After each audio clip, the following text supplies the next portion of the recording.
ओम नमो भगवती वासुदेवाय नमो। नमस्कार बंधुगण आपण मानकु आम यूट्यूब चैनल को स्वागत। बंधुगण आज आम कहबा आपनक पई आगामी ए 44 दिन किपरि साब्यस्त हेबो ता सहित जदि कहबा केउ सब जिनिस रे आगामी ए 44 दिन रे आपनक फायदा हेबो, केउ सब जिनिस रे आपनक सावधानता रहिबाकू पड़िबो, आपनकर लव लाइफ किपरि रहिबो, कैरियर किपरि रहिबो, बिजनेस आ व्यापार किपरि रहिबो एवं स्वास्थ्य रो महत्वपूर्ण इनफॉरमेशन मध्ये आमे आपण मानकु देबो। आउ ए वीडियो शेष रे आमे आपण मानकु किछि उपाय विषय रे मध्ये कहिबो जहा द्वारा आपण आगामी 44 दिन को आहुरी अधिक शुभ और मंगलदायक साब्यस्त करि पारिबे। आगो को वीडियो आरंभ करिबा पूर्व हमर आपनकु रिक्वेस्ट कि जदि आपण हमर चैनल ले नुआ आछंती तो चैनल को सब्सक्राइब करंतु, संगरे नोटिफिकेशन बेल को मध्ये ऑन करंतु जहाद्वारा समय समय द्वारा नुआ नुआ वीडियो नोटिफिकेशन आपको मिलिबो। आसंतु जानिबा किपरि रहिबा आपनको पई आगामी ए 44 दिनर स्थिति। जदि विशेष भाबरे आमे आपनको कहिबु कोन आपनको पई ए सब दिन रे विशेष भाबरे पॉजिटिव रहबे पई जाउछि। जदि कहबा फ्रेंड्स ए सब दिन रे आपनको वित्तीय स्थिति रे काफी सुधार आसीबो पूर्व दिन अपेक्षा। अचानक आपनको धन प्राप्तिर अवसर मिलिबो जहा आपनकु भविष्यत रे आपनको पई गोटे बहुत भलो आर्थिक जीवनर मार्ग प्रस्तुत करिवो। शिक्षा पई समय बहुत भलो रहिबो एवं आपण बहुत भलो उपलब्धि को मध्ये प्राप्त करिवे। आपनक भितरे ऊर्जार स्थिति मध्ये विशेष भाबरे देखिबाकू मिलिबो। अन्य सह भलो व्यवहार द्वारा आपण दिमाग रे काम करिवे। आपनक संगरे काम करूथुबा व्यक्ति माने आपनकु सहाय्य मध्ये प्रदान करिवे। कौनसी योजना विषय मध्ये आपण विचार करि पारंती, धैर्यर सहित काम करंतु कारण टिके लड़ाई झगड़ा मध्ये होई पारे।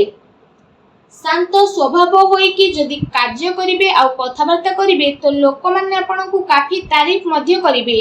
आपनक आर्थिक स्थिति काफी भलो रहिबो आ समय पड़िले आपण आपनकर किछि मित्रंक सहित आर्थिक सहायता प्रदान करिवे। चाकरी पेशा लोकंकु अधिक लाभ मिलिबो। मन चाह चाकरी मिलिबा कारणरू बहुत ही भलो धन लाभर स्रोत मध्ये मिलिबो।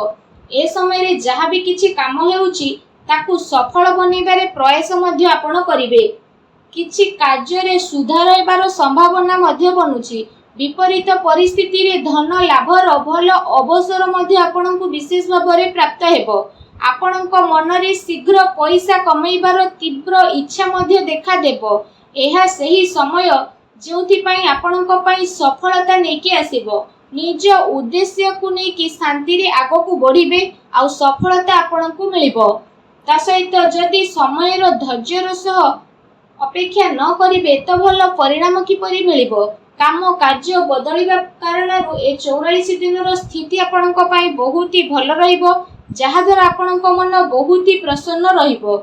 आसंतु जानिबे ए समय रे आपनक पई विशेष भाबरे कोन नेगेटिव रहिबो। आपनक भाई भौणीकर सहयोगिता प्राप्त हेबो आ समाज रे आपनक परिवार रो मान सम्मान बढ़िबो। परिवार रो जरूरत को ध्यान रे रखी कि कार्य आपनकु करिबाकू पड़िबो जहा केते थर आपनक नियंत्रण रे बाहर रहिबो आ एथि पई आपनकु प्रॉब्लम आसी पारे। एहा सहित कोनोसी खास सौदा बा बड़ फैसला ठारू बंचे कि रुहंतु कारण जदि किछि फैसला न नेउछंती तो परे असुविधा आसी पारे। केउठे ना केउठे जदि कहिबा परिस्थिति रे रोकावट आसी पारे।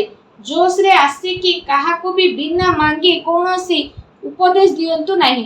कठिन परिस्थिति द्वारा सब कार्य आपनकर पूर्ण हेबो किंतु अनावश्यक खर्च हेबा कारणरो आर्थिक स्थिति प्रतिकूल होई थाए। लेन देन रे सावधानता रखंतु। पारिवारिक माहौल मध्ये बहुत ही भलो रहिबो किंतु फ्रेंड्स को सह टिके मनांतर मतांतर होई पारे। संवेदनशील मामला रे सावधान रे चलिबार आवश्यकता रहिछि। संसाधन रे खर्च हेबा द्वारा मानसिक अशांति तथा चिंतापूर्ण स्थिति मध्ये आसी पारे।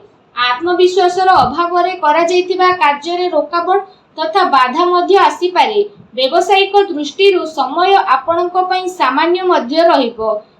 निजर कार्य योजना को विस्तार देबा आपनक प्रॉब्लम रो कारण मध्ये होई पारे। चिंता एवं मतभेद आपनकु चिड़चिड़ा मध्ये बनाई पारे। आपण आपणकर परिचितंक ऊपर निजर फैसला थुकिबा पई चेष्टा करिवे। एहा द्वारा आपणकु ही नुकसान मिलिबो। सुना जाइतिबा कथा रे आखि बंद करी विश्वास करंतु नाही। सच्चाई को प्रथमे जानिबा पई चेष्टा करंतु, बाणी रे नियंत्रण रखंतु, अन्यथा कଳି झगड़ा हेबार संभावना रहिछि, सावधान रहंतु। आसंतु जानिबा ए समय आपणकर लव लाइफ किपरि रहइबो। कोनोसी प्रकारर यात्रा बा शॉपिंग आदि को नै कथा होई पारे। एमितिरे आपणको मधुर संबंध बनै रखिबा प्रयासर आवश्यकता रहिछि। आपणक प्रयास द्वारा स्थिति अनुकूल मध्य रहिबो। आपण आपणकर संपर्क को नुआ रचनात्मक रे नेबे आउ ताकू मजबूत मध्य करिवे। एहा द्वारा आपण जणे आउ जनक प्रति अत्यधिक आकर्षण अनुभव करिवे। किंतु ध्यान रखंतु, मर्यादित आचरण करिबा ही सर्वथा उचित रहिबो। ता सहित आपणक प्रियतम को यह अनुभव करने को पड़िबो कि वास्तव में ए संपर्क आपणक पई बहुत ही महत्वपूर्ण। ता सहित यह आपणक पई सब किछि रहिबो। ए दिन आपणक प्रेम जीवन पई बहुत ही भल दिन साब्यस्त हेबो। ए दिन रे आपणक अवश्य ही लाभ उठेबार रहिछि। आसंतु जानिबे ए दिन रे आपणक व्यवसाय कैरियर किपरि रहिबो। व्यापार धंदा आपणकर भल चलिबो। कार्य क्षेत्र रे सफलता मध्य मिलिबो। कार्यभार तो अधिकता रहिबो, जहा द्वारा परिश्रम आपणको अधिक करबाको पड़िबो। आ पूरा दिन आपणकर दौड़ा दौड़ी रे कटिबो। काम कार्य सिलसिला रे कोनोसी छोट यात्रा रे मध्य जीवाको पड़ी पारे, जहा आगो जे आपणक पई काफी लाभदायक हेबो। एहास आपणको धन प्राप्ति रे मध्य अनेक अवसर प्राप्त हेबो, जहा द्वारा आपणक मन मध्य बहुत ही प्रसन्न रहिबो। मेडिकल सह जड़ित छात्रंक पई मध्य ए समय बहुत ही भल रहिबो। चाकरी करुथुवा व्यक्ति विशेषंक पई ए दिन बहुत ही मिलाजुला रहिबो। ता सहित ए 44 दिन रे आपणक व्यवसाय को नै कोनोसी यात्रा करि पारंती, जहार आपणको सकारात्मक परिणाम प्राप्त हेबो। व्यवसायिक दृष्टि रे ए दिनर स्थिति आपणक पई काफी अनुकूल रहिबो। आ ए समय रे किछि भल लाभ मध्य आपणको प्राप्त हेबो, जहार आपणको लंबा समय रु अपेक्षा रहितला। आसंतु जानिबा ए दिन रे आपणक स्वास्थ्य किपरि रहिबो। विशेष भाव में ए दिन में आपण स्वास्थ्य को नहीं आदौ भी चिंतित रहिबार आवश्यकता नहीं, कारण ए समय रे स्वास्थ्य आपण को भरपूर साथ देबो। स्वास्थ्य द्वारा आपण खुशी अनुभव मध्य करिवे। निजे निज को ऊर्जामान एवं चिंता मुक्त मध्य ए समय रे अनुभव करिवे, जहा द्वारा आपणक मन बहुत ही प्रसन्न रहिबो। निज स्वास्थ्य को आउरी अधिक भल रखिबा पई आपण प्रत्येक दिन योग करंतु, व्यायाम करंतु, सुस्थ रहंतु। आसंतु जानिबा ए दिन रे विशेष उपाय कोन रहिछि। ए दिन मानकरे आपण विशेष भाव में स्नान करि सारिबा परे भगवान बजरंगबलींकर मंदिर जांतु। आ भगवान बजरंगबली को आपण विशेष भाव में गुलाब फूलर माला अर्पण करंतु। एहा सहित निजर मनोकामना मागंतु। एपरि करिबा मात्रे ही भगवान बजरंगबली बहुत शीघ्र प्रसन्न हेबे एवं आपण समस्त कष्ट को मध्य दूर करिवे। जहाँ भी आपण जीवन में प्रोब्लेम चली सब प्रोब्लेम को दूर मध्य करिवे। ता सहित आपण प्रत्येक दिन हनुमान चालीसा मध्य पाठ करंतु। आउ सूर्य को जलार्घ्य अर्पण करंतु। वीडियो टी केमती लगिला कमेंट करके जणांतु। चैनल नुआ आसिले चैनल को सब्सक्राइब मध्य करंतु। धन्यवाद।